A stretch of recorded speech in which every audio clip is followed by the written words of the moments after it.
Ще кілька міських вулиць закрито на ремонт. Окрім зовнішнього дорожнього покриття, комунальники замінюють і внутрішні комунікації. З вівторка робота кипить на Коперника. Тут перекладають бруківку та забирають рейки, якими трамваї вже давно не їздять. Добре, що є ремонти. Хай ремонтують, але щоб зремонтували так, щоб 20 років не дивитися до цього. Тому що якщо вони зремонтують, а через 2 роки знову будуть тут робити, то це буде зле. Загалом у місті ремонтують близько 10 доріг. Замінюють і підземні комунікації. Досвід минулих років, коли доводилося зривати відновлене дорожнє покриття, комунальники взяли до уваги. Коли забетонують вулицю, поставлять костку, а потім розривати, то буде надто накладно і не солідно. Тому робиться вже на декілька десятків років. Що більше ремонтів доріг, то більше корків, кажуть водії. Щоправда, зізнаються, готові зачекати тиждень-другий. Водіям просто доводиться в багатьох місцях їхати під знаки. Хочеш того чи не хочеш, бо якщо інакшого варіанту немає, тобі якось проїхати треба.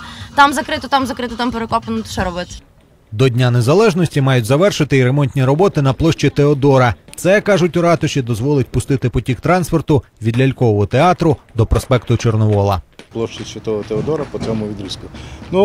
Площа Святого Теодора, оцей відрізок закінчує, так сказати, мале кільце, яке ми вже десь на протязі 3 років проводимо роботи. Це починає від вулиці Вічової, вулиця Вічова, Чорноморська, площа Старий Ринок, вулиця Пильникарська, з виїздом сюди маємо маленьке кільце, яке огибає оцю центральну частину міста.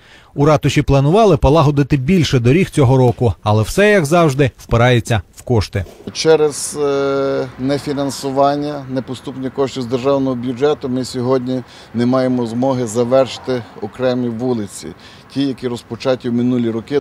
Це, зокрема, вулиці Пасічна, Шевченка, Вернадського. Цьогоріч на ремонти доріг місто отримало близько 40 мільйонів гривень державної субвенції. Віталій Кубліков, Олег Кухар. Головні новини Львова.